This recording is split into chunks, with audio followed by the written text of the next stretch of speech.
Hi, xin chào mọi người, mình là Khánh khỏe khoắn. Và gần đây thì mình vừa đạt được IELTS Listening 8.5. Và hôm nay hãy cùng mình giải đề Cambridge 20 Test 2 nha. Let's do it!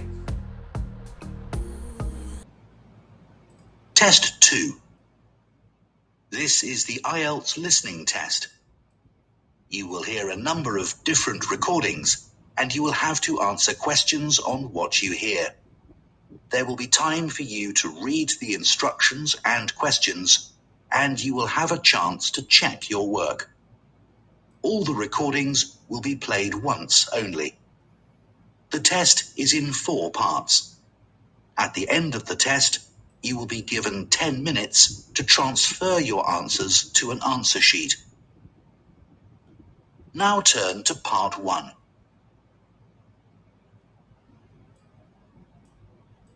Part 1. You will hear a woman who is caring for her elderly mother talking to a friend.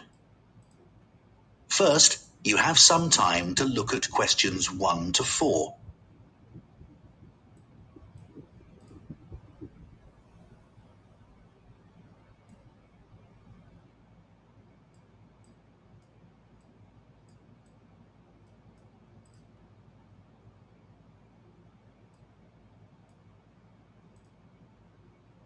Now listen carefully and answer questions 1 to 4. It's really good to see you, Tom. Since I had to give up work, I feel I'm losing touch with my friends and colleagues. We really miss you in the office. We were all so sorry you had to leave. But you must be relieved to have more time to look after your mother. How is she? Well, she's very cheerful, but she needs a lot of help. Have you tried to get any support from the local council? No, I didn't know I could. Yes, they offer different kinds of practical support. They realise that carers sometimes need time for all the other responsibilities they have, apart from the person they're caring for, and also that they sometimes need a break. Absolutely. Okay, so tell me more. How do I go about getting this support? Well, you'd have to have an assessment of your mother's needs. That means someone would come round and talk to you about the situation and what you need. So, for a start, they'd want to know the amount of time you spend looking after your mother every day. Okay. Then they'll probably ask you what sorts of tasks you do for your mother during the day. Things like if she needs help with getting dressed, for example. Right, I help her with that. And also I help her get into the shower in the morning. Yes, that sort of thing. They'll probably ask you if you do the shopping for her and help her at meal times, and whether she can cope using money. Yes, that's becoming a bit of a problem. She used to be very good at it, but not anymore. Before you hear the rest of the conversation, you have some time to look at questions 5 to 10.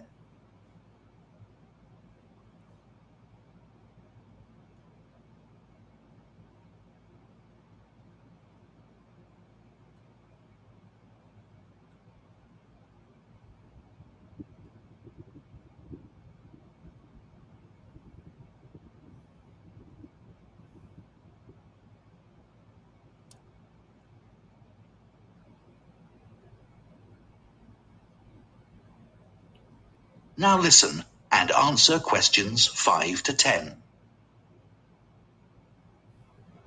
And be ready to tell them about anything you find particularly difficult about caring for your mother. So recently, I've noticed she's started to have quite bad problems with her memory. If I wasn't there, I think she'd forget to eat, for example. And often she doesn't seem quite sure what day it is. Yes, tell them about that. And are there any physical difficulties you have caring for her? Lifting her, for example. Yes, she's quite heavy, and I'm afraid of hurting my back. I'd be in real trouble if that happened. They can give you advice about that, and also about how to avoid the possibility of your mum having a fall. Great. So once they've done this assessment, if I'm eligible, what happens next? Well, they might support you financially. So they might help you with transport costs, like if you have to get a taxi to take your mother for an appointment, for example. I usually drive her myself, actually. So, could I claim for the petrol? You could. And you can claim for the insurance too. Oh, right. And if you need help with the housework, they can arrange for someone to come along once or twice a week. And one other thing. I hope you don't mind me saying this, but it's important you look after yourself. And it seems to me you're under quite a bit of stress. I am, yes. Well, tell the council, because they may be able to give you some advice on how to minimize it. Really? Though, actually, I feel so much better having talked to you. I'll get in touch with the council straight away. Now, shall we go for coffee? That is the end of part 1. You now have 1 minute to check your answers to part 1.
Part 2.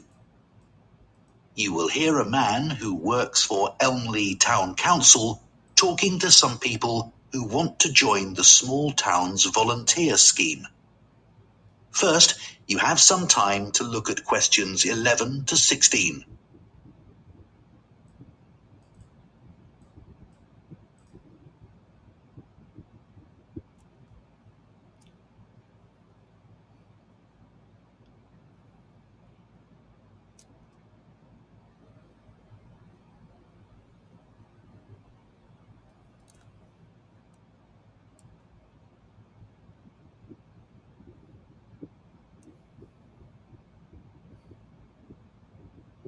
Now listen carefully and answer questions 11 to 16.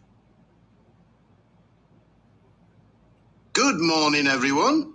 I'm Steve Wainwright from Elmley Town Council, and I organise the town's volunteer scheme. I'm delighted you're all interested in joining the scheme.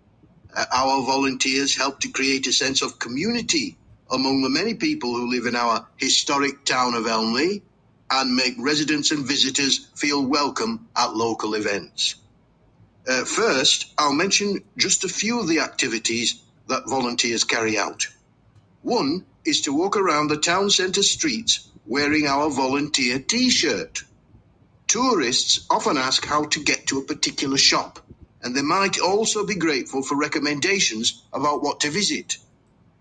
The town holds a large number of concerts each year, and part of the volunteers' role is to get everyone in the audience to the right place as smoothly as possible. You'd be surprised how many people buy tickets, then don't check them, and head for the wrong section of the hall. Volunteers may get involved with community groups, such as sports clubs or gardeners' associations. Here, the volunteers talk about how groups can help each other. For instance, a writing group might want to travel to another town to hear a talk by a well-known author, but may not know that another club has a coach they could travel in. The town produces a monthly magazine, and anyone who lives in the town can send in articles. It's free to residents and is paid for by local businesses. That's the responsibility of the council's advertising department. We depend on volunteers, though, to find out what people think of events they've attended and any suggestions they have for the future. The volunteers then send a summary to the editors. There are a number of clubs for retired people, and every year the council arranges lunch for all the members. The volunteers welcome the guests, and when everyone's sitting down and relaxing after the meal, some volunteers put on a show, usually around half an hour of songs and short plays. The club members really welcome the chance to chat to the volunteers at these events. The town council has a website, of course, and volunteers are asked to help by making sure residents know about it. It's updated every day with information about future activities, and we want as many people as possible to use it. Before you hear the rest of the talk, you have some time to look at questions 17 to 20.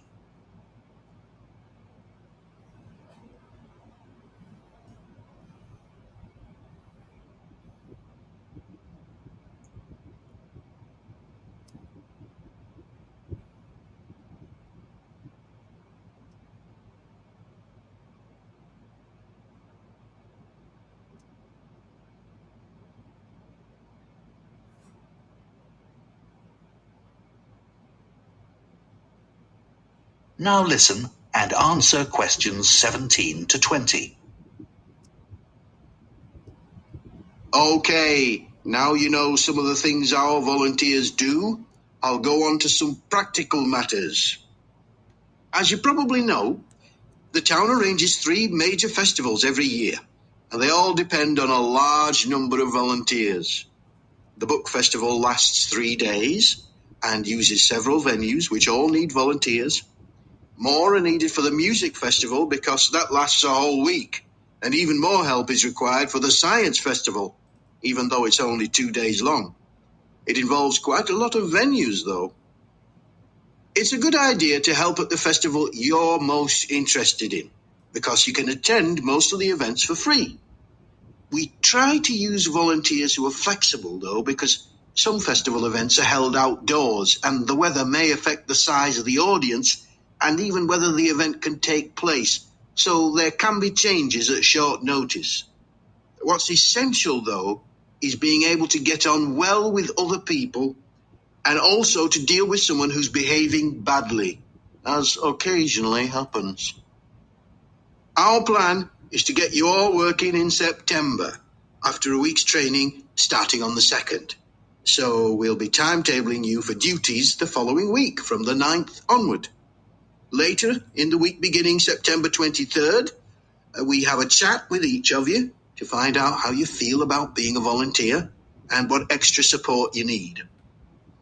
As a thank you to the volunteers, we arrange an annual event.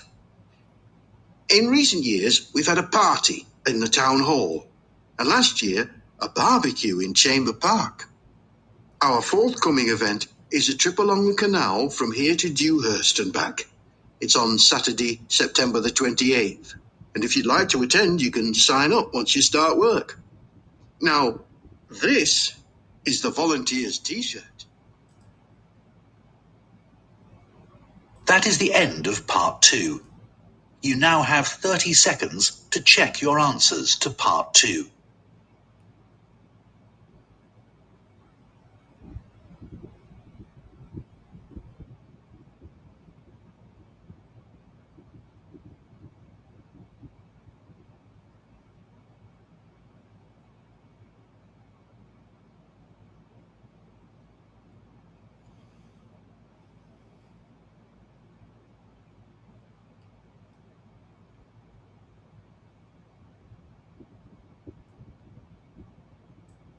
Part 3. You will hear 2 students called Rosie and Colin discussing their human geography assignment. First, you have some time to look at questions 21 to 25.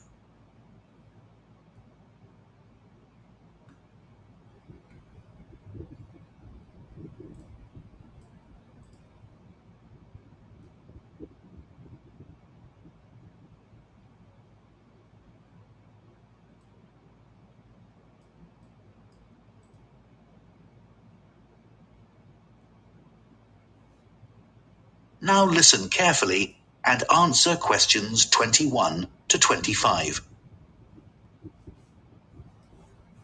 Colin, I'm really struggling to think of a topic for our human geography assignment. Me too, Rosie.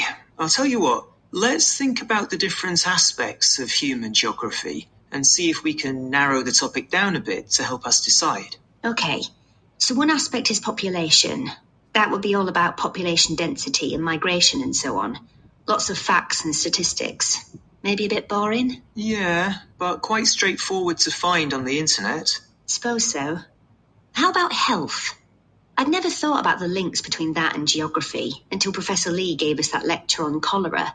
How in the 19th century, a physician used street plans and plans of water supplies to find the source of a cholera epidemic. Yes, fascinating, wasn't it? Or we could do something more general, like economies. So how financial and commercial factors are linked to the physical environment? Yeah. I thought that had been taken off the syllabus for this year. Has it? I'm not sure, but it might be best to avoid it. Okay. Maybe we could do something on culture. We had that lecture about culture and geography last week. I didn't get much out of that. It was also general, and the lecturer didn't give any useful examples. Yeah, I hardly took any notes. It didn't seem worth it. Me neither. We could focus on poverty. That's something that's a global problem. The trouble is, Dr. Lee was saying, that you have to be careful with some of the figures relating to poverty. They're sometimes deliberately manipulated. You mean the information gets changed for political reasons? That sort of thing, yes. Before you hear the rest of the discussion, you have some time to look at questions 26 to 30.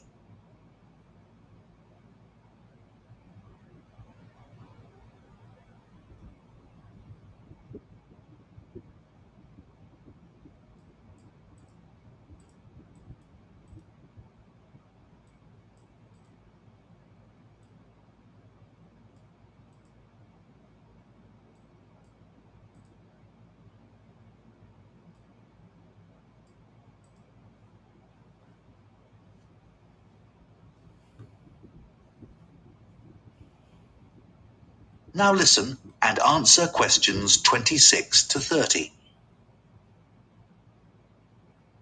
So what are we going to do our assignment on? I'll tell you what, one of the possibilities we haven't discussed is urbanisation. And now over half the world's population lives in cities. That's really important. Okay, good idea, Rosie. Let's do that. I love living in a big city, but of course there are problems. Things like theft and robbery? Yes, but where I come from, that's linked to another more serious issue, which is that a lot of people don't have jobs. That's getting worse and worse. And we also still have quite a lot of people who are homeless, though that's not quite so bad as it was. It'd be nice to talk about some positive developments, like some of the new developments on the outskirts of cities. Yeah, they've opened some massive new shopping centres outside my city. Yeah, the same with mine. But it's meant a lot of the shops in the city centre are closing down. But the outskirts are ideal for buildings that need a lot of space, like for conferences. They've opened a couple of big ones. Yes, we've got some too. It'd be nicer to have more facilities for things like football too. But that's not happening where I live. Same in my area. We could include something about developing disused industrial sites. It seems like a good idea because you're not doing any harm to the natural environment. Yeah, but aren't the buildings architecturally significant? Not really. And what people forget is that they often used quite dangerous materials, chemicals and things, which haven't been properly cleared away. So the whole site has to be made safe. That can't be cheap. And I bet it's often not budgeted for. You're right. Have you read about Masdar City? In Abu Dhabi? Yes. It was designed to be a green city, wasn't it? That might be a good example of a city which set out to depend entirely on renewable energy. Yes, we should say something about that. It was designed to be totally pedestrianised too, wasn't it? With the transport underground. Yes, and they had big plans for recycling to reduce waste to the lowest possible level. But let's stick to talking about power sources. Then there's that eco-town in England, Green Hill Abbots. It set out to conform to the usual principles, sustainability and so on. A lot of people were against it at first. They said the plans were unrealistic. I'm not sure how far they've got with it. I'll check. Right. So it looks as if we have a sort of plan. That is the end of part 3. You now have 30 seconds to check your answers to part 3.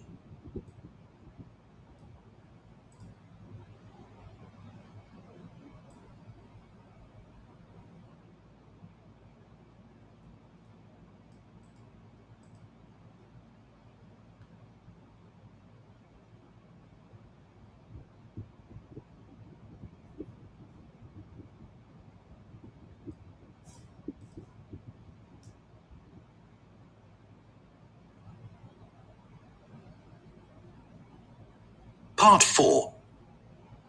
You will hear part of a food science lecture on fashions in food. First, you have some time to look at questions 31 to 40.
Now listen carefully and answer questions 31 to 40. There are trends in food, much as there are trends in clothing.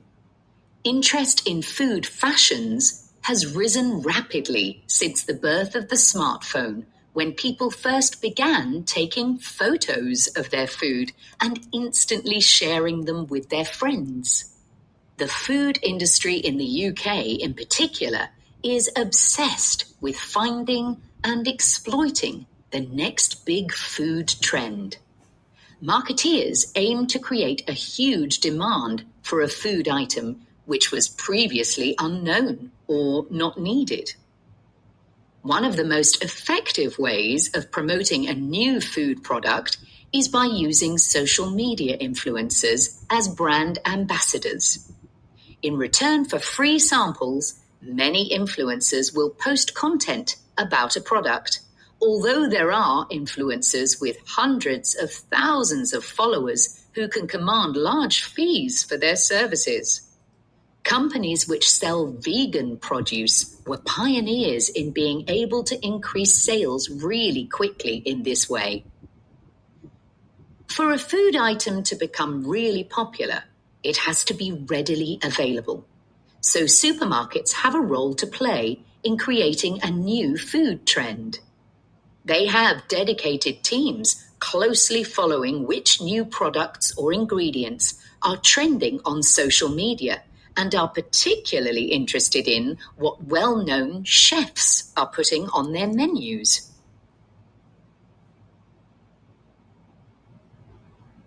I'd like to look at a few examples of marketing campaigns which were really successful in launching a new fashion trend. Starting in the 1990s with the avocado. A British PR company was hired to raise its profile and stimulate demand. They paid for a group of journalists to travel out to South Africa to meet avocado farmers. Articles written following this visit helped to educate the British public about the avocado, which at this time was certainly not the daily staple it's since become.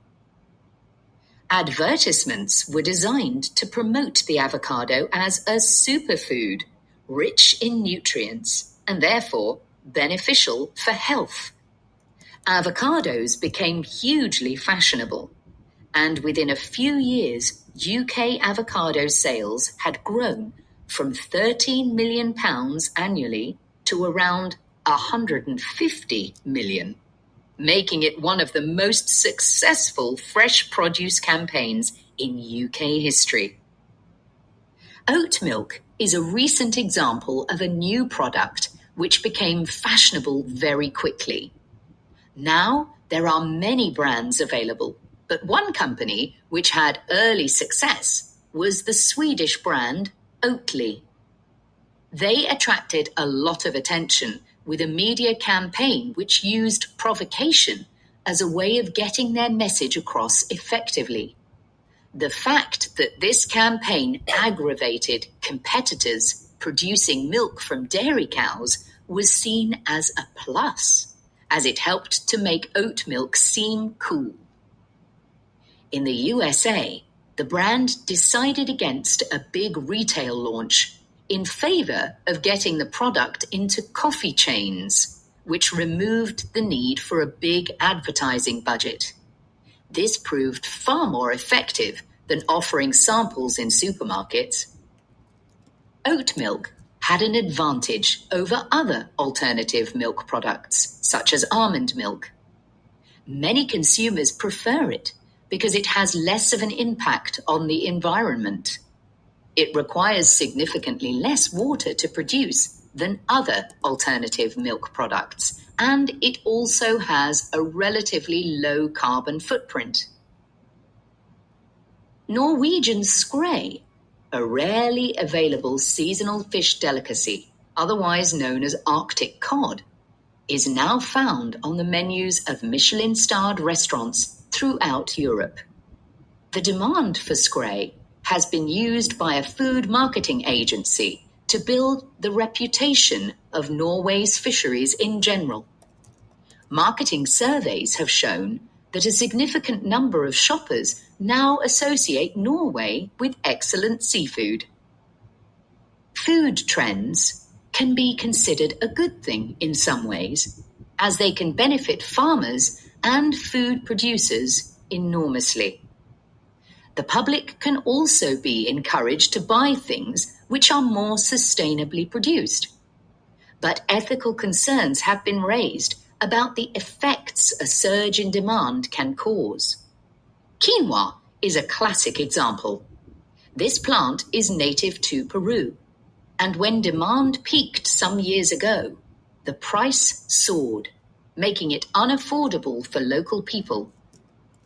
While the popularity of quinoa has benefited farmers financially, there have been other negative consequences. As demand grew, farmers began working the land all year round in order to produce more quinoa.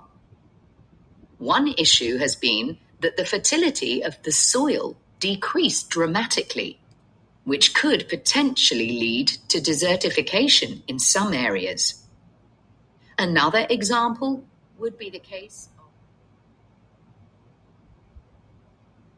That is the end of part 4. You now have 1 minute to check your answers to part 4.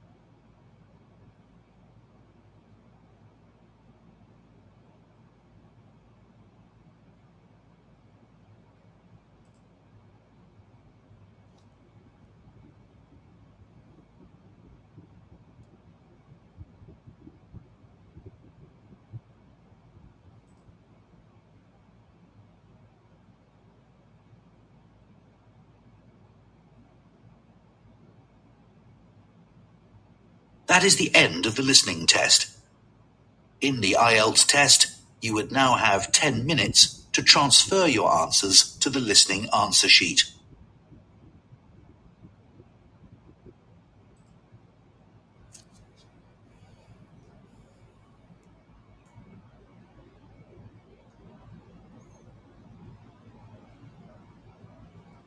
Test 2.